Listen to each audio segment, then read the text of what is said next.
नमस्कार दोस्तों, स्वागत है आप सब लोगों का अपने यूट्यूब चैनल ऑनलाइन क्लासेस पे शामिल हुए। आइए इस वीडियो में हम करंट अफेयर्स के महत्वपूर्ण प्रश्न देख लेते हैं जो बिहार परीक्षा के लिए बहुत महत्वपूर्ण हैं।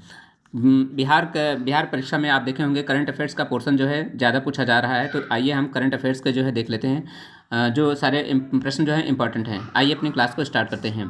पहला प्रश्न है हमारा है कि राष्ट्रीय मतदाता दिवस 2023 की थीम क्या है। तो पहला ऑप्शन है हमारा nothing life voting, I vote for sure, ये हमारा ऑप्शन है। या फिर मजबूत लोकतंत्र के लिए चुनावी साक्षरता। तीसरा सी ऑप्शन हमारा है मतदाताओं को सशक्त, सतर्क, सुरक्षित और जागरूक बनाना। डी ऑप्शन है उपयुक्त इनमें से कोई नहीं। तो जो राष्ट्रीय मतदाता दिवस 2023 है इसकी थीम क्या है, तो इसकी थीम है nothing life voting, I vote for sure. ये हमारा जो है इसका क्या है, राष्ट्रीय थीम है किसका, राष्ट्रीय मतदाता दिवस का। आइए इसके सोल्यूशन को देख लेते हैं। तो इसको सोल्यूशन को हम देखते हैं। देखिए यहाँ पे हमारा सोल्यूशन दे रखा है कि जो राष्ट्रीय मतदाता दिवस है वो हर साल 25 जनवरी को मनाया जाता है। और इस दिन जो है यानी 1950 को भारत के चुनाव आयोग की स्थापना की गई थी तथा इसके माध्यम से मतदान के महत्व और भारत के चुनाव आयोग के इतिहास और योगदान के बारे में जागरूकता बढ़ाने में मदद की जाती है। तो ये हमारा जो है इसका सोल्यूशन था। नेक्स्ट दूसरा प्रश्न देखते हैं। दूसरा प्रश्न है हमारा राष्ट्रीय बालिका दिवस। राष्ट्रीय बालिका दिवस मनाया जाता है तो राष्ट्रीय बालिका दिवस 23 जनवरी को मनाया जाता है, 24 जनवरी को मनाया जाता है, 25 जनवरी को मनाया जाता है, 26 जनवरी को मनाया जाता है। इंपॉर्टेंट है प्रश्न, कई बार परीक्षा में पूछा गया है कि राष्ट्रीय मतदाता दिवस कब मनाया जाता है। तो राष्ट्रीय मतदाता 24 जनवरी को मनाया जाता है, इसे ध्यान रखना है। आइए इसके सोल्यूशन को समझ लेते हैं। यह है सोल्यूशन इसका। नेक्स्ट है देखिए राष्ट्रीय मतदाता दिवस, राष्ट्रीय बालिका दिवस प्रत्येक 24 जनवरी को मनाया जाता है। इस दिन जो है नारी सशक्त का प्रतीक मानकर राष्ट्रीय बालिका दिवस मनाया जाता है। तो इसको ध्यान रखना है कि यानी राष्ट्रीय बालिका दिवस कब मनाया जाता है, किस तिथि को, तो 24 जनवरी को मनाया जाता है। नेक्स्ट अगला प्रश्न है हमारा।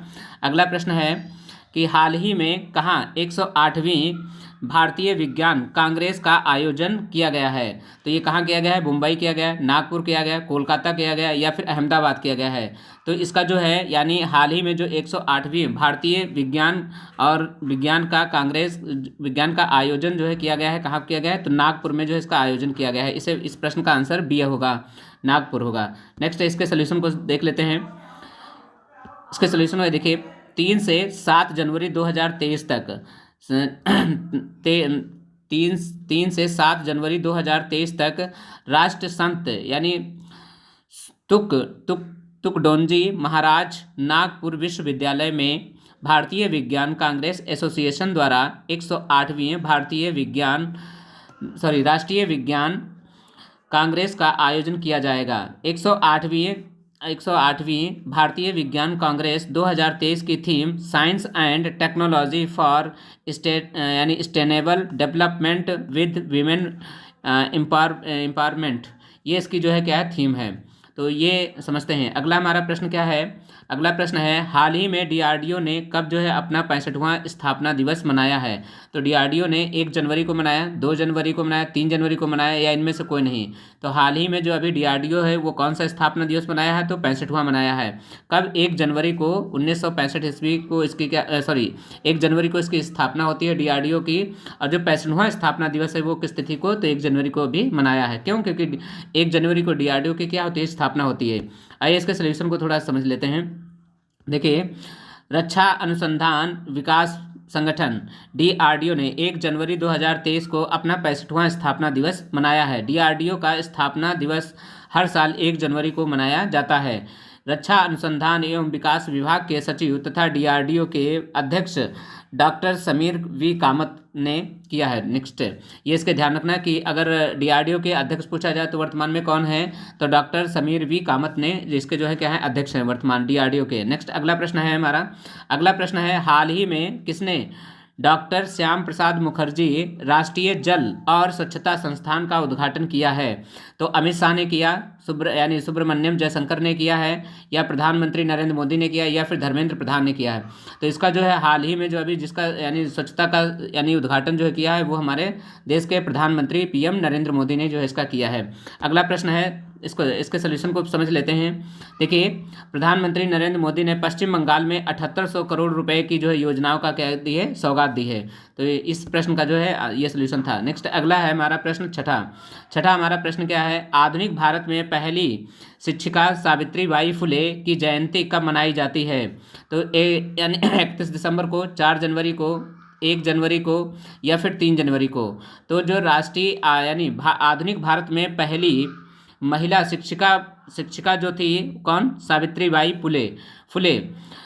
फुले जो थी, जयंती कब मनाई जाती है? तो इनको जो है जयंती 3 जनवरी को इनकी जयंती मनाई जाती है। किसकी? सावित्री बाई फुले की जो है जयंती 3 जनवरी को जो मनाई जाती है। इसके सोल्यूशन को समझ लेते हैं। सोल्यूशन इसका है, देखिए, आधुनिक भारत की पहली महिला शिक्षिका सावित्री बाई फुले, उनका जीवन जो है पूरे भारत में महिलाओं के अधिकारों के प्रकाश स्तंभ के रूप में जो है माना जाता है। इसीलिए जो है इनको जो है 3 जनवरी को इनका मनाया जाता है। नेक्स्ट अगला प्रश्न है हमारा, अगला प्रश्न है, हाल ही में रेलवे ने किस वर्ष जो है शुद्ध शून्य कार्बन उत्सर्जन करने की जो है योजना शुरू की है? तो 2000 यानी योजना जो शुरू की गई वो कौन सा वर्ष है, यानी कब तक जो है कार्बन को हम क्या कर देंगे, शून्य उत्सर्जन हासिल करने की योजना रखी गई है? तो इसको 2027 है, 2028 है, 2029 है या 2030 है? तो इसको जो रखा गया है 2030 रखा गया है कि 2030 तक आते आते कार्बन को हम क्या कर देंगे, शून्य कार्बन उत्सर्जन करने की योजना जो रखी गई, शून्य कार्बन को हम ले आएंगे, शून्य कार्बन पर। नेक्स्ट अगला प्रश्न है, देखिए इसका सोल्यूशन समझ लेते हैं। रेल मंत्रालय ने 2030 तक कार्बन तटस्थ बनाने के लिए 5 आयामी जो है योजनाओं की रूपरेखा तैयार की गई है। योजना का मुख्य उद्देश्य जो है कुशल संचालन के माध्यम से ऊर्जा की खपत को कम करना तथा नवीकरणीय ऊर्जा के उपयोग क्या करना है, बढ़ाना है। नेक्स्ट अगला प्रश्न समझते हैं। अगला प्रश्न है, हाल ही में विश्व ब्रेल दिवस कब मनाया गया था? तो हाल ही में जो यानी विश्व ब्रेल दिवस जो है वो कब मनाया जाता है? तो विश्व ब्रेल दिवस 1 जनवरी को मनाया, 2 जनवरी, 3 जनवरी या फिर 4 जनवरी, किस कब मनाया जाता है? तो जो यानी ब्रेल दिवस जो है वो 4 जनवरी को मनाया जाता है। ये जो है 6 बिंदुओं पर आधारित है, इसे ध्यान रखना है। कितने बिंदुओं पर? तो 6 बिंदुओं पर ये जो है आधारित है। कौन सी? यानी जो ब्रेल लिपि है ये कितने बिंदुओं पर? 6 बिंदुओं पर आधारित है और इसमें जो है दृष्टिबाधितों के लिए जो है ये काफ़ी कारगर है। नेक्स्ट है, आगे समझते हैं। देखिए, ये जो है 4 जनवरी को हर साल जो है विश्व ब्रेल दिवस मनाया जाता है। दुनिया भर में दृष्टिबाधितों के लिए जो है दिन बहुत खास है। ब्रेल दिवस लुई ब्रेल के नाम के शख्स के जन्मदिन के मौके पर जो है मनाया जाता है। लुइस ब्रेल एक आविष्कारक थे जिन्होंने ब्रेल लिपि का जो है आविष्कार किया था। तो ये कब मनाया था? 4 जनवरी को मनाया था, इसको ध्यान रखना। प्रश्न, अगला प्रश्न हमारा कौन सा है? 9 नंबर प्रश्न है, हाल ही में कौन सा देश हाइड्रोजन स्वचालित ट्रेन शुरू करने वाला एशिया का पहला देश बन गया है? तो कौन सा देश बन गया है? जापान है, चीन है, फ्रांस है या जर्मनी है? तो कौन सा है? तो इसमें जो है चीन है जो पहला देश क्या हो गया है, बन गया है। नेक्स्ट अगला प्रश्न है, अगला प्रश्न समझते हैं कौन सा है। तो अगला प्रश्न है, चीन हाइड्रोजन यानी संचालित हाइड्रोजन ट्रेनों की लॉन्च करने वाला एशिया का पहला और दुनिया का दूसरा देश बन गया है। सितंबर 2022 में हाइड्रोजन से चलने वाली ट्रेनों की जो शुरुआत करने वाला जर्मनी विश्व का क्या बन गया है? सबसे पहला देश है। और दूसरा कौन सा है? तो एशिया का सबसे पहला अगर पूछा जाए तो कौन सा हो गया है? चीन हो गया है। और विश्व में पहला कौन सा है? तो जर्मनी है। ये ध्यान रखना है इसको। नेक्स्ट है अगला, आइए अगला प्रश्न समझते हैं। देखिए प्रश्न नंबर 10, हाल ही में मुख्यमंत्री आवास भूमि अधिकार योजना किस राज्य में शुरू की गई है? तो मध्य प्रदेश सरकार, उत्तर प्रदेश सरकार, हरियाणा या फिर पंजाब किस सरकार में शुरू की गई है? तो ये मध्य प्रदेश सरकार के द्वारा शुरू की गई है, इसे ध्यान रखना है। नेक्स्ट अगला प्रश्न है हमारा क्या, इसके सोल्यूशन को देखते हैं। देखिए मध्य प्रदेश में मुख्यमंत्री आवास भूमि अधिकार योजना, मुख्यमंत्री आवास भूमि अधिकार योजना का टीकमगढ़ जिले में जो है शुभारंभ किया गया है तथा मुख्यमंत्री शिवराज सिंह ने चयनित लोगों को जो है आवासीय भूमि के निःशुल्क पट्टे वितरित किए गए हैं। इसके साथ ही पूरे प्रदेश में इस योजना की शुरुआत हो गई है। अगला प्रश्न समझते हैं।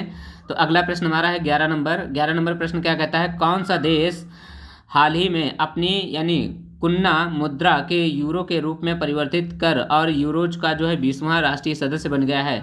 तो जर्मनी है, जापान है, ब्रिटेन है या क्रोएशिया है? तो इसमें कौन सा है? क्रोएशिया देश है जो यानी क्या बन गया है, हाल ही में बन गया है। नेक्स्ट है अगला प्रश्न है, समझते हैं।